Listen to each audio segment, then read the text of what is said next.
Hello, good morning, everyone. What a beautiful day here in New York, and we are very happy that we are again together for another series of talk on Saturdays promoted by the United States Spiritist Federation. Today we have a very special guest, LUIZ Lima, that is going to be talking to us about aspects of divine justice. But before we start all that, we would like to invite you to join us in our prayer. And so by elevating our thoughts, uniting our hearts, we ask our Heavenly Creator for guidance, for assistance, for inspiration for our guest speaker, so that his words may reach us and may help us in our day-to-day lives to become better and to work on our inner transformation. May all the good spirits be assisting us at this moment, may be together with us, cleansing our homes and ourselves, and may we feel the love and enlightenment that all those gatherings bring to us. And with that, we start our talk. Let me first introduce to you LUIZ Lima. LUIZ Lima has begun his journey in Spiritism since 1990 as a serious researcher on the scientific aspect of Spiritism. LUIZ has been facilitating the studies of how to bridge science and Spiritism in both languages, Portuguese and English. Mr. Lima is a renowned lecturer in the Spiritist movement and participates in local and national seminars and events all year around. LUIZ Lima holds a degree in electronic engineering, and he works in the computer networking industry. But above all, LUIZ has been a good friend of ours, very dear to our hearts. We have been working together for so long. He has been a great partner in all of this work of dissemination of Spiritism and spiritual values. So we are very happy to have you here today, LUIZ. And if you would like first, I forgot to greet the audience, everyone that is watching us. It's so many things we have to talk to. So thank you so much for all of you that have been, I think we've been doing that for 6 months already, and everyone has been so incredible, joining us and staying together with us. So LUIZ, please. It's such an honor to be here today, to be on behalf of the USSF and discuss such for me at least, such an important topic, and divine justice. That's something really complicated, I would say, in the stage that we are all in on our journey to perfection. I think we need to understand a lot more about divine justice. It's that's why I decided to pick this topic, because for myself, that personally, it was something very challenging, and I decided to deepen behind the philosophy of the divine justice. So welcome everyone. So I would like to start by asking you a question. And the question is this. Just think about it for a minute. Okay, just think about this for a minute. Do you think, or do you believe, that the crucifixion of Jesus was just and fair? Wow, what a question, right? The way that the question is posed here, it's a yes or no answer type of. Either you think it's fair and just, or you don't. But that's not it only. We want to know why. So whatever you answered here for yourself, it's a yes or it's a no. What's your justification behind it? What made you think it's a yes, or what made you think it's a no? This is very, very, very challenging, because if you look at human history or history of humanity, throughout all these 2,000 years, there are different opinions, there are different justifications. Even today, you might think one thing, the person next to you might think something different. So what we want to do today is dive a little bit behind the scenes, if you will, of what divine justice should mean to us. And then we're going to come back and try to address the question again at the end of it. So we are going to start in 1857. That's the same year the Spirits book was published in Paris, France. But we're going to start here, right here in the US. This man that you see on the screen here, Dred Scott, his history, his story is very puzzling, to say the least. He was a former slave in the early 1800s, and his owner lived in a state that did support slavery. That's why he was a slave. He was born within slavery. So, you know, he grew up as a young man. He became a man. He married and so and so. At one point, he was sold. His owner sold him to another owner. And this second owner moved from the state he was to another state. The state he moved to did not support slavery. And this same guy moved 6 other times. And all the states he went to, they were not in support of slavery. So slavery was forbidden in those states. So at one point in his life, Dred Scott said to himself and to his wife, well, I've been, you know, living in free, if you will, free states, or those states that do not support slavery for such a long time. I think I am entitled to the American citizenship. So he goes into whatever proper channels, fills out the forms and everything else, requesting his American citizenship. And the answer, there was, of course, an analysis and judgment. The answer came back as a no. You do not deserve the American citizenship. 9 judges voted on his request. For each of these judges had to justify why they were granting or not the American citizenship to Dred Scott. And that then, so with these answers and justifications from each of the 9 judges, a documentation was assembled. And from this documentation, a huge amount of paper, from these documents, we extracted some of the phrases that will justify the answer, why he wasn't granted the American citizenship. Number 1, this is in 1857, okay? So this is a straight copy of the documents. No editing, nothing like this. A Negro is not a human person and is property of his owner. A free Negro of the African race is not a citizen within the meaning of the Constitution of the USA. They are regarded as beings of an inferior order with no rights which the white man was bound to respect. Those who believe slavery is wrong should simply refrain from having slaves. And a man has the right to do anything he wants with his property, including his slaves. And lastly, the Negro might justly and lawfully be reduced to slavery for his benefit. Wow, we are in 2020. This is not too far back. This is 150, 160 years. And this does not fit in our society today. This is something out of place and out of time.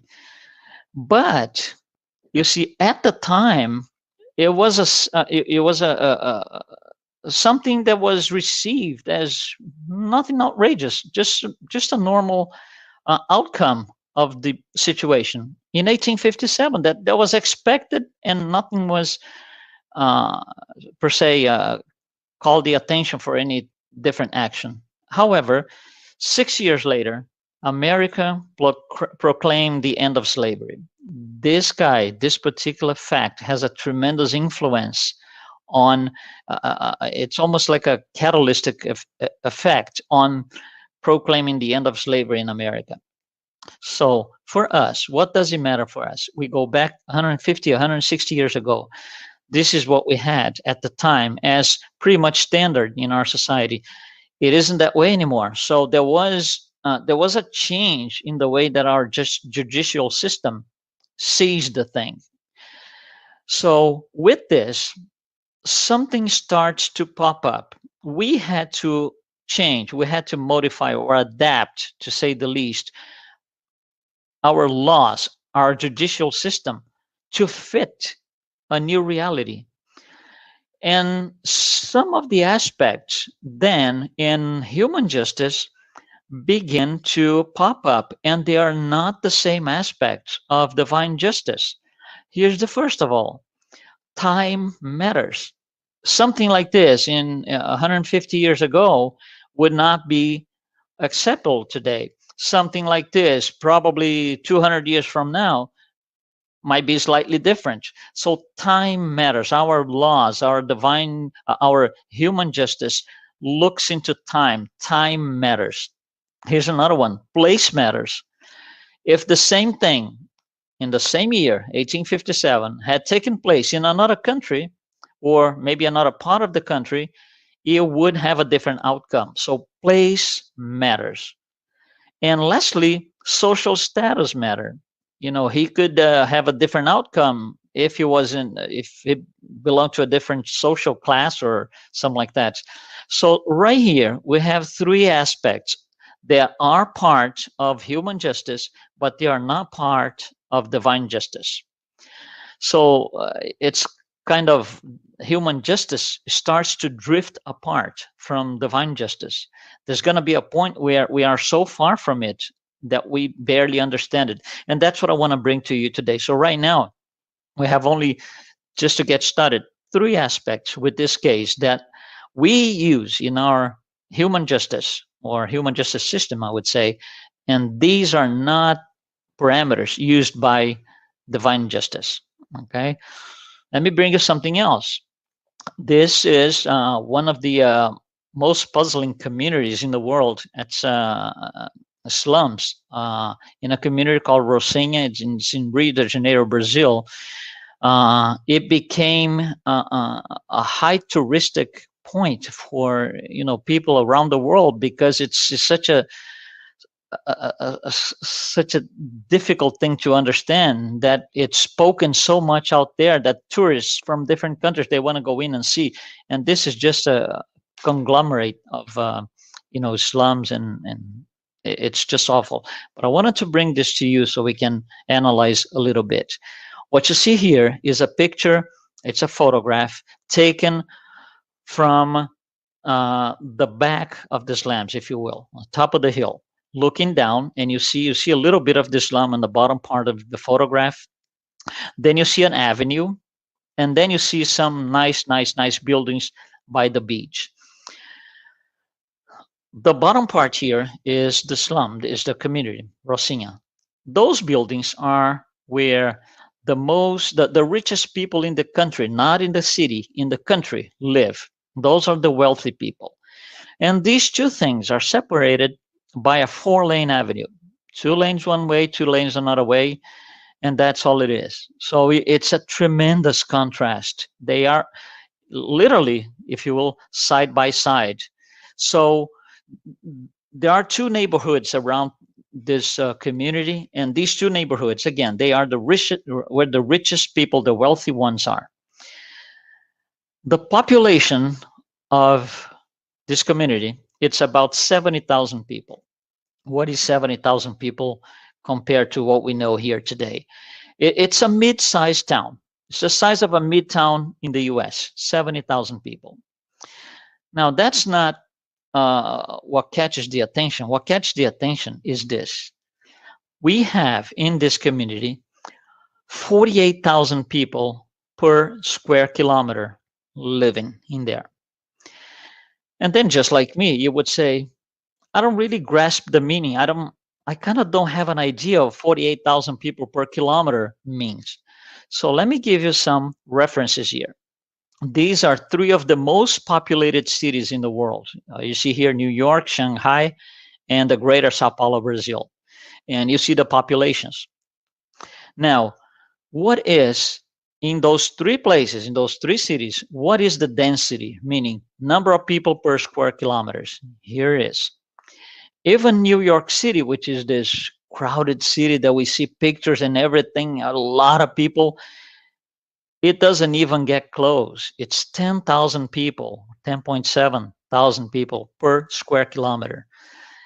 This community in Brazil, Rio de Janeiro, is 48,000. So everything is like compressed. Everybody's living compressed. And this is another picture so you can have a better idea. A wider picture, you can see the wealthy ones down in the back, and a more wide view of the community.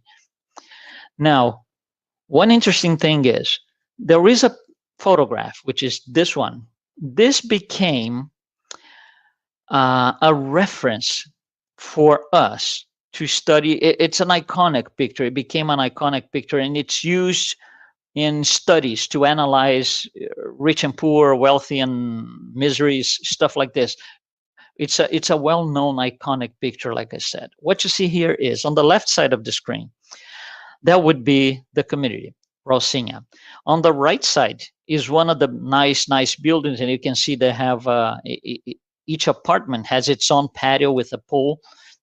So it's a nice setup, a nice thing. So then I ask you, let's think about this together, actually. Suppose that you live on the left side. So you're living in the community. You open up your window, or you go out to the streets there, and what you see is what's on the right side. Do you think that the people living on the left side, do you think they like what they see? Do you think they see this as a just situation? For them, there is no justice, because they see a tremendous inequality here. They think they are entitled to have about the same thing that the guys on the right do. Now go the other way around. Let's see. Let's think that you live on the right side. You live in one of those nice apartments. You go out to your patio, and when you look out, what do you see? A nice conglomerate of nice things? No. You see what's on the left. So your view is not nice. Do you think the guys on the right side think it's just because they paid a ton of money for that place, that apartment, that location, and they don't have a nice view? Do you think they think it's just that they have to look at the left? They don't. So you see, the people on the left don't think there's justice. The people on the right don't think there's justice. So it's incredible. Like, both of them don't think it's just. So what happens here? Again, we are using parameters to justify that it is or it isn't just, but these parameters are not used by divine justice. First of all, we already saw three, right? Remember, place, time, and social status. So here's another one. Our justice is all fragmented. When I look from one side to another, I filter out everything else, and I look at what I want on that situation. I don't have a broader view. It's all fragmented. Our human justice is completely fragmented. We only look at what matters to us at the time and that place, right? Another one, human justice is based on revolt. If I revolt against something, it's not just, by definition, almost by definition. That's our natural way of thinking at the stage of evolution that we are. So revolt is a parameter that we use to think of something, if it's just or not. And lastly, our justice clings to materialism, because the guys on the left, they want that physical apartment, they want that physical thing, the material things, material goods and wealthy, that the guys on the right do. And the same on the right. The guys on the right, they look at the left, they want something that is beautiful, shiny. They don't want to see that. So there's a lot of our justice, human justice, clings to materialism. So right now we have seen 6 parameters that are part of human justice, but not part of divine justice. Let's bring another thing to study so we can go through this together. It's called exoneration by DNA. What is that? So let's try to define exoneration by DNA. let's say somebody commits a crime, they are convicted, they receive a sentence, and let's say, just to make it easier, they go to jail. And later on, okay, DNA evidence, the person is already in jail. Later on, DNA evidence shows that the guy in jail is not really that person who committed the crime. It's got to be somebody else. Is not that person. So that person is set free because of DNA evidence.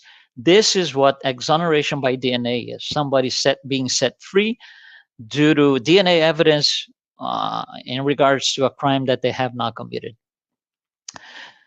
Let's go through this a little bit. Let's go easy here because it's really interesting. The first DNA exoneration in this country took place in 1989. So it's something fairly new, if you will, in terms of history of humanity. So it's fairly new. Since that day, we had, to the end of last year, okay, 367 exonerations by DNA. What does it mean exactly? 367 people were convicted and sentenced. They were in jail and they had not committed the crime. And during during whatever time it took, DNA evidence was able to prove that they were innocent and they were set free then. 367. Out of 367, we're going to go through some statistics here. The average time of somebody who is in jail and benefits from exoneration from DNA, the average time to be set free is 14 years.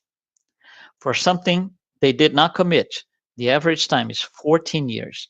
Out of those 367 cases, almost 30% had to do with false confessions. So the person that was convicted is asked, did you do this, yes or no? They did not, but they respond yes. And why is that? Because of pressure, bullying, several different things. There's a lot of interest going around situations and crimes. So a family being threatened, different things. So what they do is they rather say they were the criminal or they did what they didn't do than the other way around. So a third of these cases, these people that were later exonerated went to jail or decided to go to jail because although they had not confessed, they had not committed the crime. 21 out of these 367 that were freed or exonerated by DNA were already in the death row. They were on the death row for something they didn't commit. They had no idea what was being, discussed, what they were in there. 21 cases.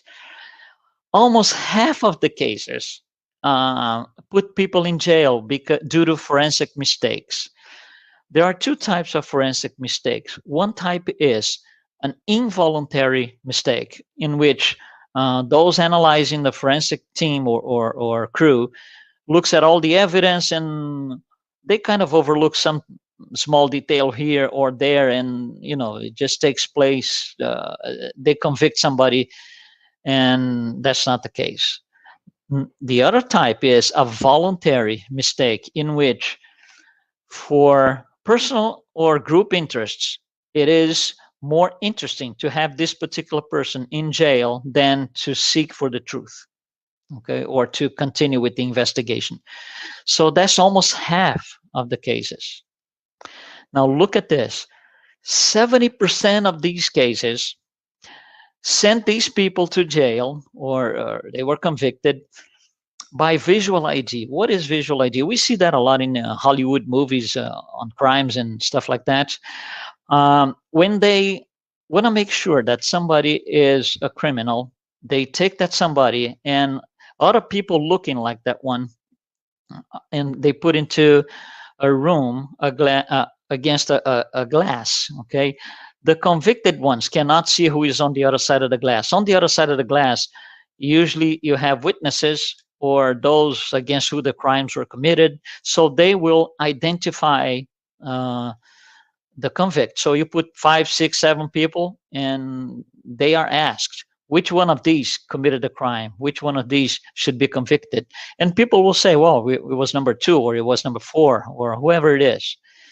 Now, 70% of the people who identify these 367 inmates did it wrong. How come? You know, Spiritist philosophy starts here, right? Why are we doing this? Why are we sending people to jail knowingly? Because when I choose number 4 instead of number 2, or number 4 instead of it's none of these, it is a conscious decision. I'm making a choice. Why are we making that choice? Because we can't deal with our problems. It's just easier to get it over with and get this thing out of my head and done. Well, that's used and accepted in human justice. Is it accepted in divine justice? I don't think so. And there are nasty consequences. 70% of these people were ID'd, visual ID'd wrongly. Incredible. And one of these cases is this guy here, Charlie Williams. He became very famous lately. He's been on the news for at least 6 months. He spent 37 years in jail. 37 years. When he was convicted, his sentence was you're going to spend life in prison without the possibility for parole. He was accused of aggravated rape murder, something he never did, and he wasn't even aware of anything like that. Well, a very interesting situation here. After 37 years, he was exonerated by DNA. And the reason why he became, I wouldn't say famous, but he became a popular name in our society is he went to sing as a singer in one of the television shows, America's Got Talent. And before you actually sing, the judges, those who are going to judge, 4 judges, they just ask him, a brief history. Who are you? What do you do? And in there, he said, well, I just came out of jail. I spent 37 years in jail.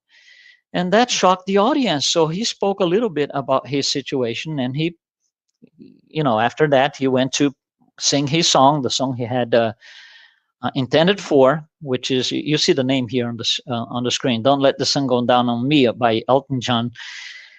And he said this song I sang in my head every day in prison. It became spiritual to me. So you see, he tries to, most of the time, he tries to get detached from being in jail and being for such a long time in jail. And this is something he said, it was given to me by the spirits. It's very interesting, right? I used to listen to it in prison, and the words would just come back up whenever it was needed. So of course he had his mentors and spirit guides helping him, and the song did help him a lot. And then this is something he said after he went out of prison: freedom is of the mind. I went to prison, but I never let my mind go to prison. That's interesting. When you're faced with dark times, what I would do is pray and sing. This is how I got peace. So although he was in prison, he was in peace inside, internally. And that's why he was able to spend all this time, not go crazy, not do anything, that he shouldn't be done. 37 years, exoneration by DNA. Then when the story came up, we went back 37 years ago, the whole society, what happened on that day? How come you put somebody in prison like that? And it turns out that the woman who was the victim went to ID, and she did not ID him. Then the person, it was a small town in Louisiana, the person who was in charge of the investigation forced the woman to ID him. And she said, no, it was not him. Regardless, they said, the investigator said, she ID'd this guy. Let's put him in jail. Many years later, it was known, this guy came out and said, well, I was just afraid that if we didn't put anybody in jail, I wouldn't have done my job right. Wow. Divine justice is waiting for you, my friend. Right? 37 years in jail. So here, this is a group of people that founded this innocent project, which helps people in jail they are not criminals, to be exonerated by DNA. This group of people helped Archie Williams. He came out of jail with the help of this group. It's a beautiful work that these people are doing.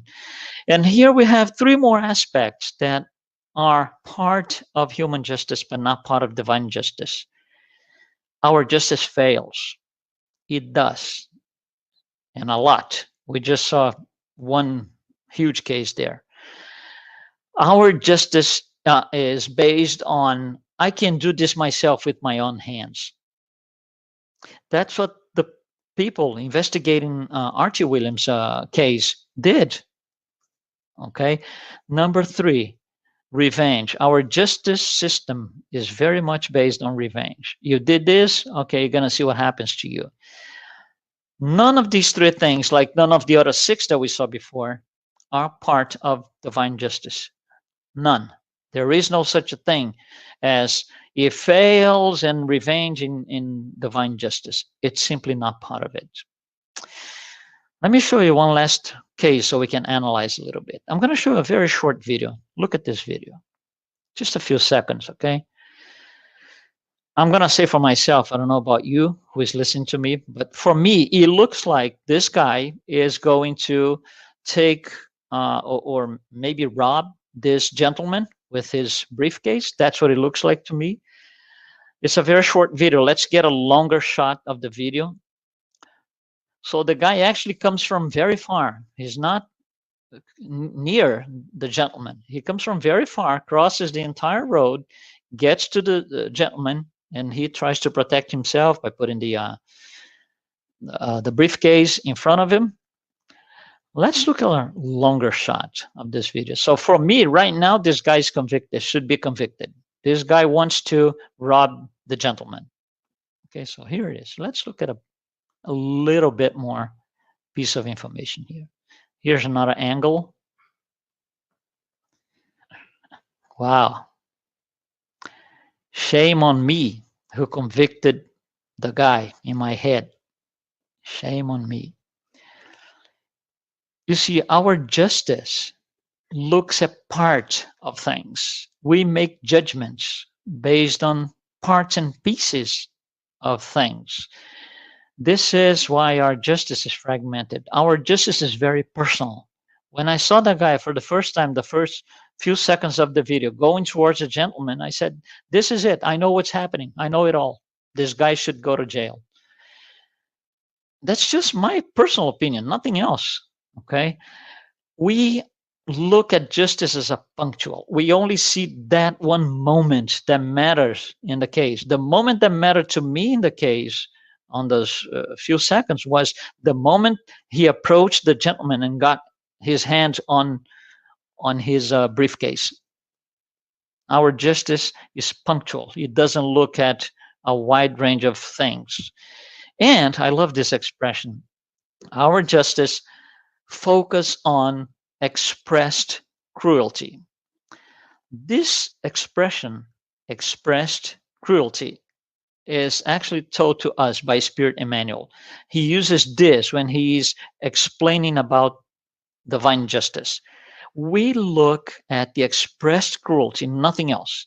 We don't look around. We don't try to see what's going on, what the situation was. Very much we look at that one moment, punctual justice. None of these 3 things, like none of the other 9, are part of divine justice. So we are going off tracks with our human justice, completely different than what it should be. So what happens is there's a tremendous difference between our justice and divine justice. We go through a series of lives. You can see a diagram here. So we are incarnated at a point, we discarnate, we come back, we go back, and in a sequence of reincarnations. Let's say, for example, on this blue incarnation here on the right side, on this very moment, I commit a crime.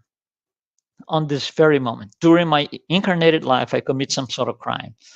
Human justice looks at that one point in time, nothing else. It looks at that punctual moment there. Divine justice looks into the spiritual history, everything from day one to that moment, which completely produces a different outcome because it looks into something called reincarnation. Without the understanding of reincarnation, our justice clings to be by default unjust because we don't have all the parameters. We're making a punctual judgment on things. Divine justice looks at a broad a list of facts, if you will. So things are different. Let me just bring you try to position human justice in comparison to divine justice. We don't want to spend a lot of time here because it's not the purpose of this particular slide, but it's just for us to understand a little bit. God creates two things, a material principle and a spiritual principle. The spiritual principle will develop. It becomes an intelligent principle. It becomes a spirit. It will be able to generate a perispirit, and from there, a physical body. Okay, without many details because it's not really what we wanted to do today. So there are several layers here, okay? Human justice is on the bottom layer where the physical body is. There is no human justice, nothing, no evidence, no sentencing, nothing that considers even the second layer, perispirit, spirit, nothing like this. We only look at the layer, physical body. That's the range of our justice. However, we complain to the top layer that things are unjust. This is not just. This is not fair. This is not right. How can we, down here in the layer of the physical body, complain to a layer that's at least six layers ahead of, on top of us? How can we? But we do. You see, we do. So there's a lot to be learned. There's a tremendous difference between the two justices. Let's try to symbolize in a matrix here what these how we could compare these two things.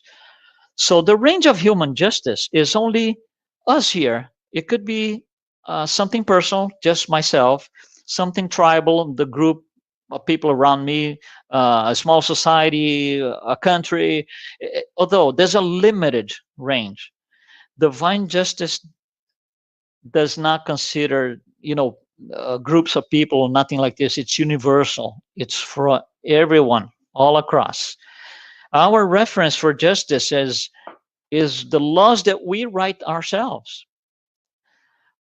For God, divine justice, divine law is different. It doesn't look into something that we write ourselves. There's only one law: justice, love, and charity. Everything else derives from this one. So it's a static thing. There's no, let's write this and change there. There is no such a thing. The law, the human justice has a foundation, which is revenge and judgment. We judge mostly based on revenge, like we saw several cases here. And that's not the case in divine justice. It's based on universal balance, equilibrium. Everything, you did something here, you're going to have to offset somehow later on at a certain point. What's the integrity of our justice? Not really very good, right? We use fragmented truth, and that we see in trials all the time. When lawyers have to choose witnesses, no, this guy I don't want because he's going to talk about this, and I don't want this. I need to hide that piece of evidence. That's fragmented truth. Okay, our integrity is minimal. We have nuances, favoritism. We move things around in a game, and there is no such a thing for divine justice. It's comprehensive, same for all. The longevity of our laws, of our human justice, is limited because things will have to change. We just saw in the first case when we spoke about Dred Scott in 1857, the slave. We had to change that. We had to adapt that to our more modern time, a different place. So those are the longevity of our laws, and human justice is limited, very limited. For God, it's an eternal thing, timeless, untouchable, and immutable. Our human justice is susceptible to influences such as you see here: social status, cultural societies, etc., where in divine justice, everything is based on one thing only: the responsibility of those who committed whatever they committed, and it has to do with the level of evolution that they are, spiritual evolution. We condition our references to things that we know. God doesn't. What does it mean? Here's an example. Let me try to go by example. I think it's easier by analogy. Let's go back in time a few decades, or maybe 15, 20 years ago. Just think about this. The first guy who was able to commit a cybercrime. What is a cybercrime? Somebody stole money from one bank account to another using a computer, not physically going into the branch with weapons, nothing like this. Electronically, somebody was able to break into a system and transfer money from one account to another, and this person gets caught. Let's say this person gets caught. All right, so now we have to, so he's convicted. We have to produce a sentence. How are we going to do here? You see, it's the first case ever. We don't have any reference. Nobody ever saw anything like this before. So we're going to have to create something new. And just for the sake of the idea behind this, let's just say, well, this guy stole $1 million. He's going to spend 1 year in jail. Next time we catch somebody else who spent 10 million. What's the sentence? Well, we're going to use an existing reference. Well, this guy last year, he stole $1 million. He went to jail for 1 year. This guy spent, he stole $10 million. He's going to spend 10 years in jail. So our references, our system uses references that we create ourselves. If that reference is no good, anything that derives from it is also no good. For God, there is no such a thing. No relative references. Everything is absolute. Here's the law, and that's it. Human justice is flexible to the point that it takes bargains, negotiations. We can, let's adjust this here, this there. There is no such a thing in divine justice. Personal, not transferable. You did it, you're going to have to offset. The general purpose of human justice is re-education for material life, although it's completely different than divine justice, in which we should be educated for spiritual life. You see, we will never gonna see a sentence here in our human justice that would say something like this: well, your crime is really bad and nasty, and you're gonna spend the rest of your life in jail, plus the first 10 years of your next life also in jail. There is no such a thing. So our system here, our human justice, is re-education for this one material life only. So there's a limit to the max penalty that we can do, which is either death row or life in prison. That's it, because there's nothing comes after that for the judicial system. For God, no, that's different. Your penalty depends on yourself. How fast you want to improve, how fast you how long do you want this to take? It's on us. It's not a third party kind of thing. The visibility of our law is very limited, like we saw here in a couple of cases. It's punctual. We'll look at the thing at that time, although in divine justice, we just saw reincarnation becomes an important thing. So divine justice is based on something different to each one according to their deeds. Depends on what you've been doing since day one, life after life after life.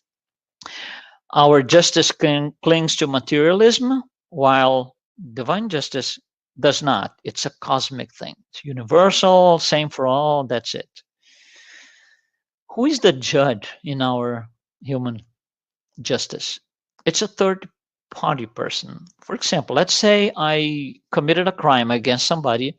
So now I'm going to, be convicted, and I'm sitting in the trial, in my trial, and the person who's going, or the people, okay, who are going to give me the outcome of my sentence, they are people who do not know me. They do not know the victim.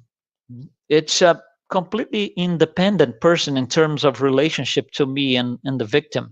It's a third party. It's outsourced, if you will. For divine justice, that's not it. The person given the sentence is the offender himself, herself. Can you imagine in our system here, if I'm sitting in my trial, judge comes to me and says, listen, you've committed this and this and this and this. What do you think you should get as a sentence? And I will be the one deciding myself. That would be a disaster. You know that. And that's not what divine justice is. And lastly, the focus, we spoke about this before, the focus of our human justice is expressed cruelty, is the crime itself, is the sin itself. For divine justice, it's not. It considers a positive outcome of the situation.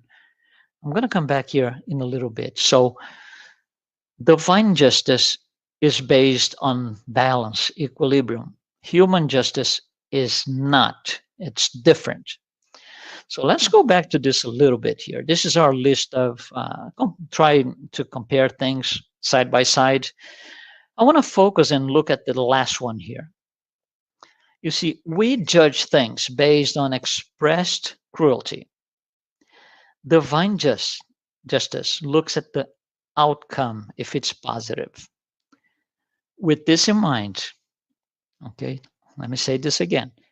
Divine justice considers the positive outcome, Spirit Emmanuel. With this in mind, we go back to the first question. Was the crucifixion of Jesus just and fair? And why? You have your answer. I have mine. Hopefully, we have the same answer. But hopefully, what we did here so far gives us, myself included, gives us elements to make a better, broader analysis. I'm not going to say judgment, analysis on things. Was there a positive outcome in him being crucified? If he had died from, say, old age, would the outcome be the same? Half of the planet following him, Christianity. Just saying. Think about that. This image defines everything, I think, because we do not understand divine justice. And we just saw that with the question how complicated it gets. Because we do not understand, often, really often, we are run over by it. Divine justice runs over us several times a day. We revolt, we choose and pick what's true, what's not.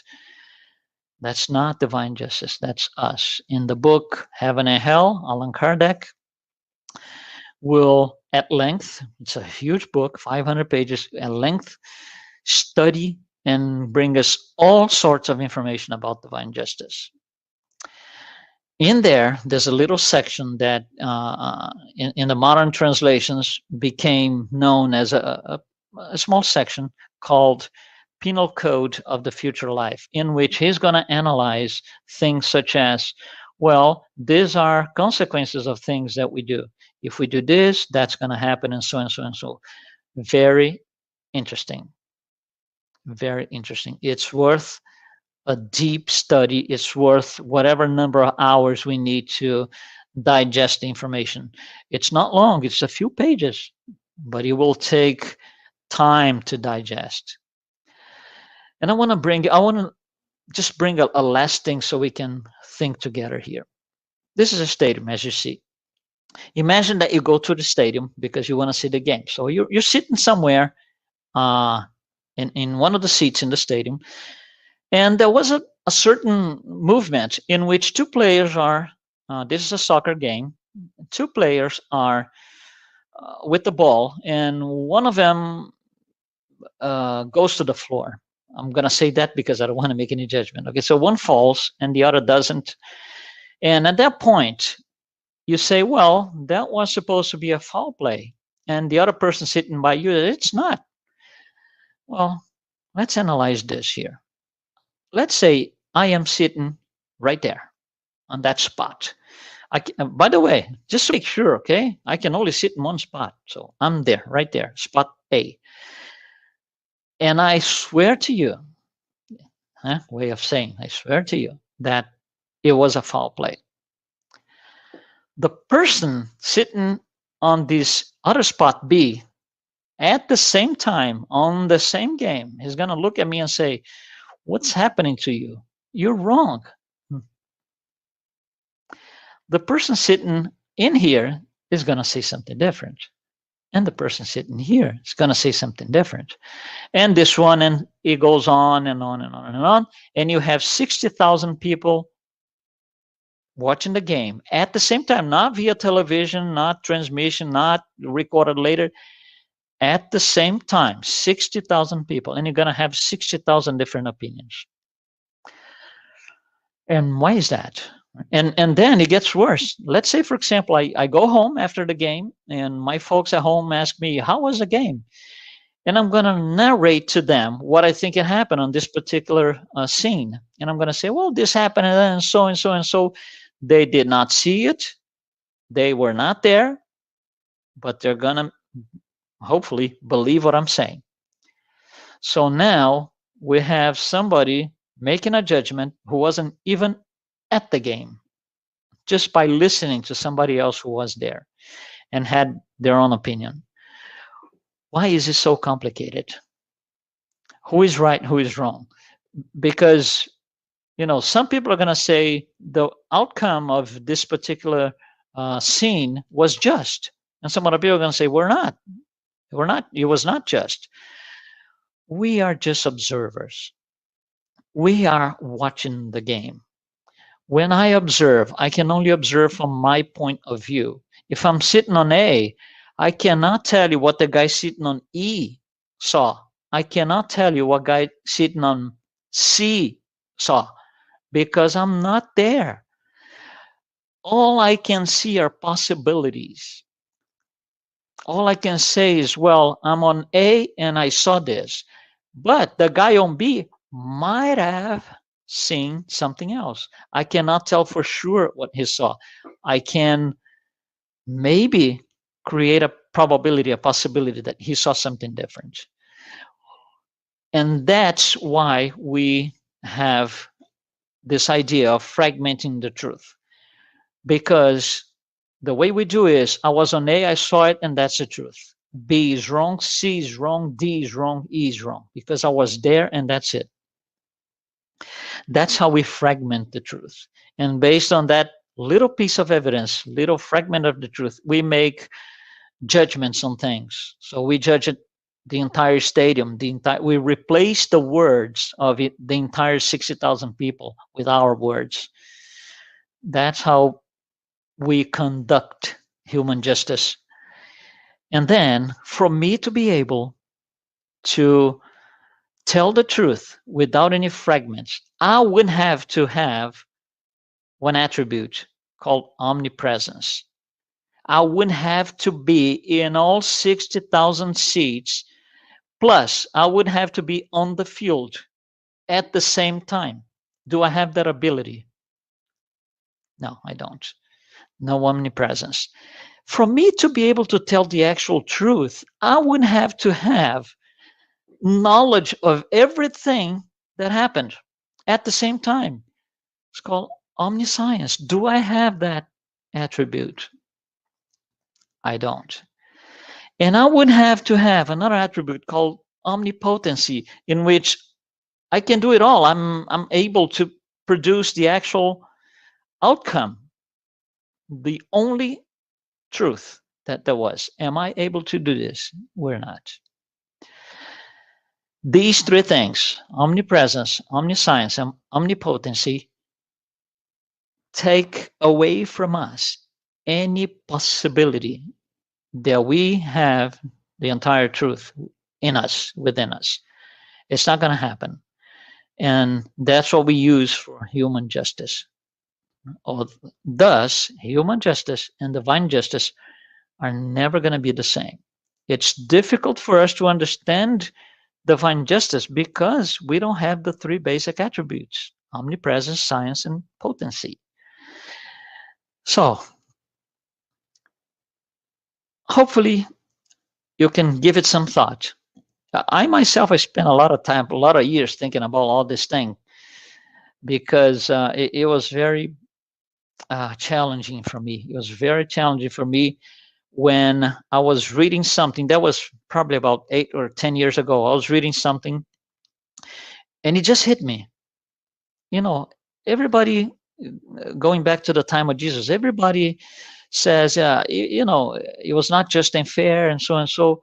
But there were those who said, no, it was just and fair. They put him on the cross. So regardless of who did, some people thought it was fair. Some people thought not fair. And I said, what do I think? But mostly, why do I think? Saying yes or no is not enough. Justifying my answer from my heart with conviction. It took me years to get there because I didn't have the right tools. I had to reread Heaven and Hell. I had to read a lot of Spirit Emmanuel's information to get to this. So hopefully, you know, you can do the same and answer from your heart always. So thank you.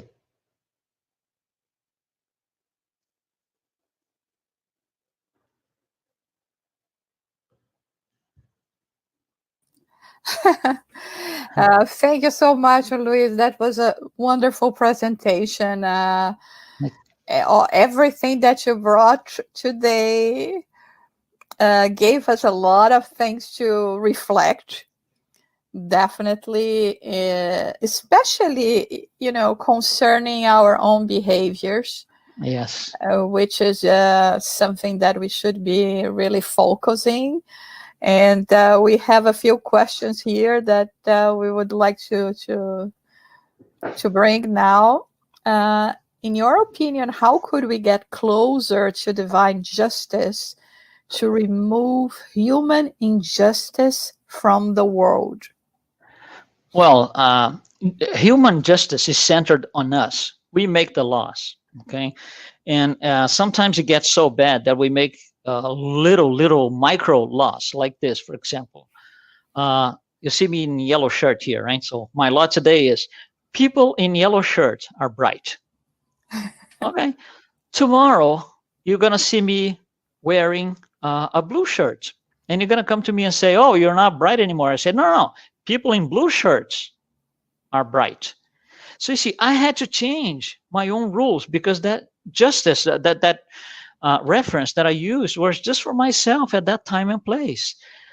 As we go along and we understand that justice is not centered on us, it doesn't make sense to center on us, we will move away from being wrong, if you will, and automatically puts on a better, a right track to being right or closer to divine justice by eliminating this selfishness that I am right, you're wrong. You know, the pride is what kills everything. Pride is a big enemy. Right? So I think that's what we should consider. We judge bad because of our pride and selfishness. Okay, thank you. A question from Glaucio. Thank you, Glaucio. How to best filter out the legal element of the Old Testament and extract these eternal teachings? That's something interesting. If you take the New Testament, you're talking about the Old, okay? If you take the New Testament and you look at what Jesus was doing, he was picking up the Old Testament and extracting some of the elements in there that had to be passed along. Some other elements didn't matter. And Christianity in general, it looks like it didn't understand exactly that. We Spiritists, we take the entire New Testament, and anything that is a narrative is out, is filtered out. It doesn't matter if you went up the hill or down the hill before speaking, before teaching. What matters is the teaching itself.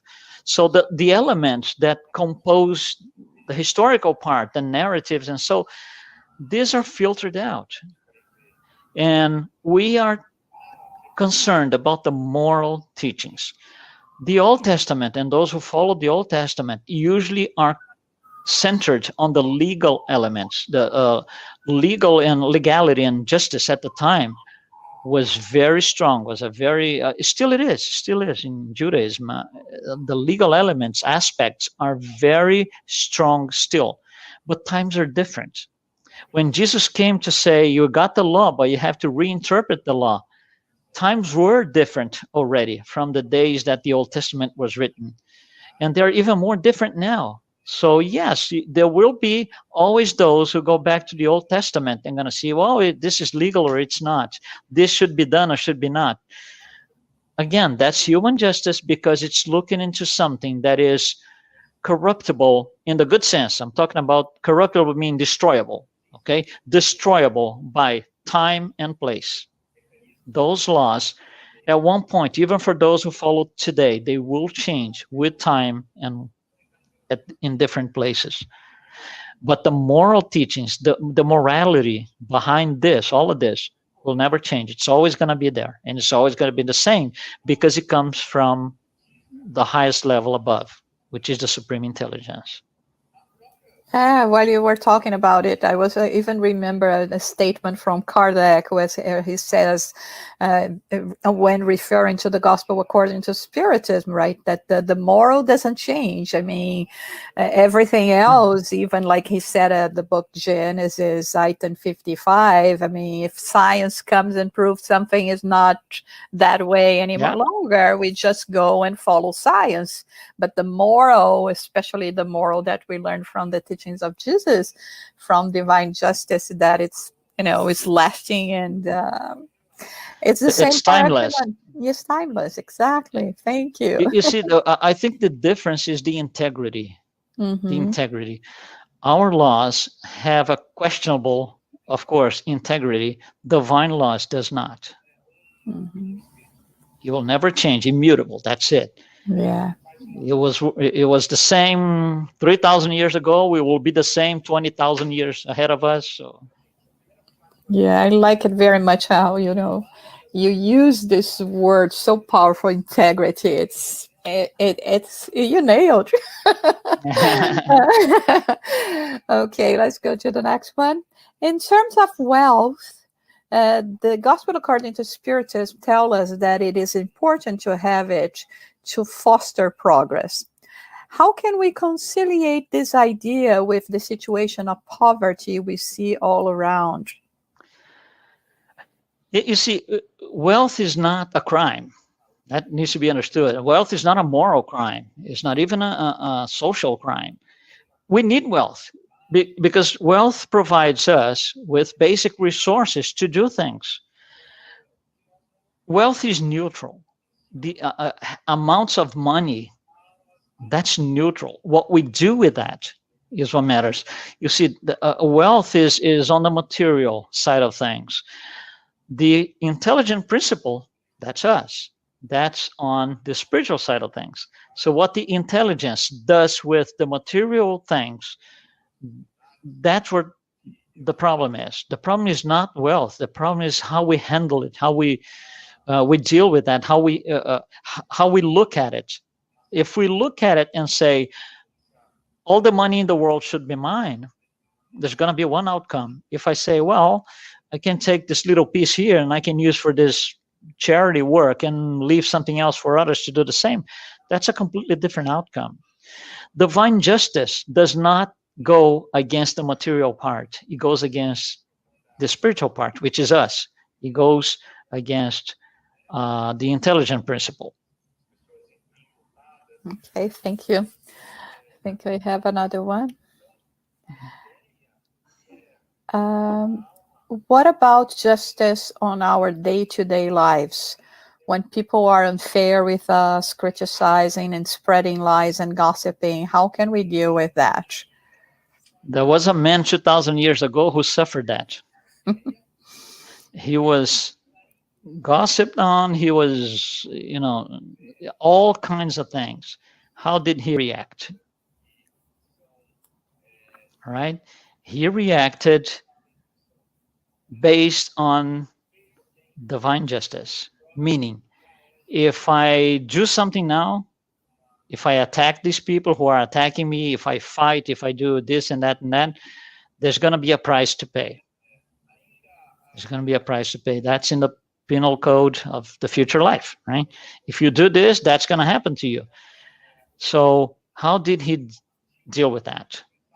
By making use of divine justice. I should not do this because I should not react. I should not, gossip as the same way they do. I should not lie the same way they do or criticize, because this is going to have me offset. I'm not going to say pay. I don't like the word pay because it might give a wrong idea, but I'm going to have to offset that.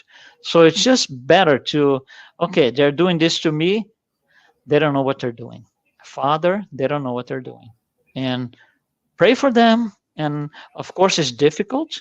So people who do this to us all the time, maybe you don't want to be so close to them all the time, but don't get away from it. Don't walk away, because they are our they are our opportunity to face that and not react against divine justice.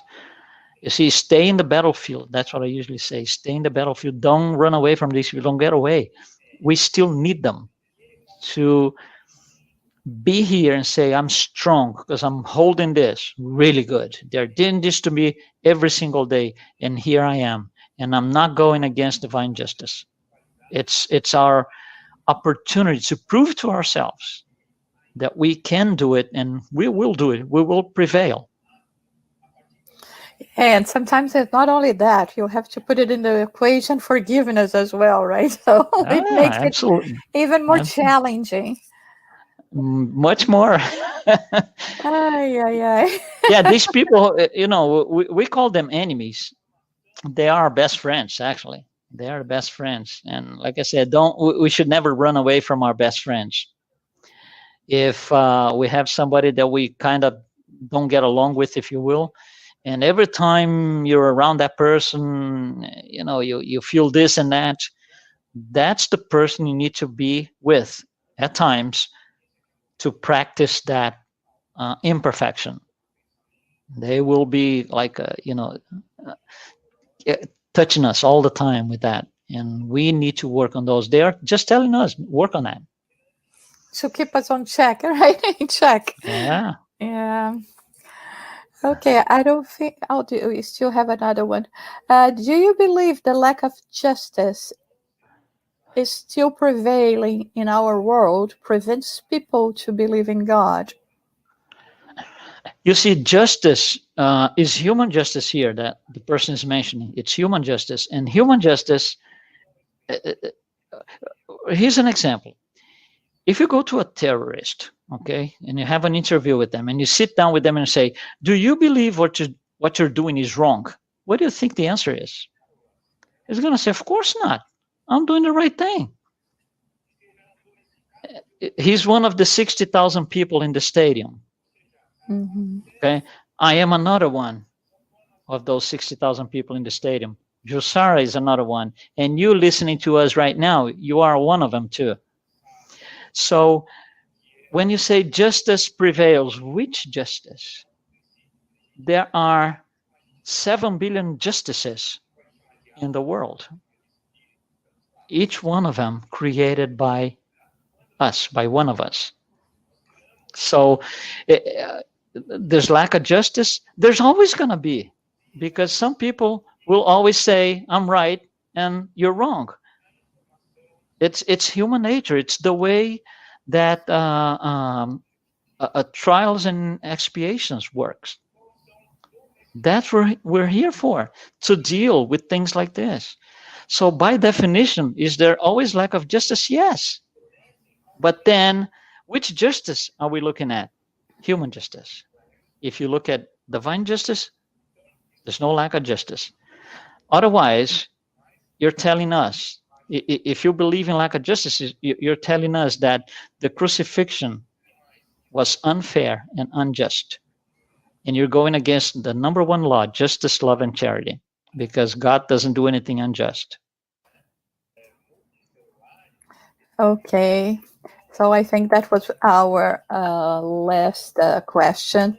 Once again, we want to congratulate and show our gratitude to you, LUIZ. I hope you will be able to come back soon and do another great work for us. It's always a pleasure to be with you. Thank you so much, everyone that have tuned with us today, everyone that has been following these talks. And remember that you can at any time watch it again, send to others. I think this one is really for people to hear. You brought wonderful things really for us to think about. And next week we will have as our guest speaker Adrian Alvarez, that is going to be talking about the psychology of gratitude, why we remain grateful even in difficult times. So don't miss that. And at this time we would like to invite LUIZ for his his final words, and also to conduct the final prayer for us before we finish this presentation today. Thank you so much. Okay. All right. So I just want to maybe say that divine justice is difficult. That the purpose of all this talk that you here and I participated on is not to bring the idea, oh, this is so hard, so difficult. That's not it. The idea is the other way around. It's doable, because now we know. When we don't know what divine justice is, it runs over us. But now we know. It's in our books, and it's actually in our hearts. It's just a matter of allocating resources and willingness to do it, and we will do, and we will prevail. Of course, so we can go into our final prayer with our masters and guides always on our sides. Thank you, Jesus, for this opportunity to be here, all of us reunited in your name, for another round of studies and discussion on your teachings, trying to understand and comprehend the greater law, justice, love, and charity. We wanted to thank the Father for all the blessings that we have received in our lives, our spirit guides that are with us every day in the journey, and that we can always focus on high above. Divine justice is what helps us go through the journey towards perfection. So thank you, Jesus, very much for this opportunity. So be it. Thank you, everyone. Have a great day, and I see you next Saturday.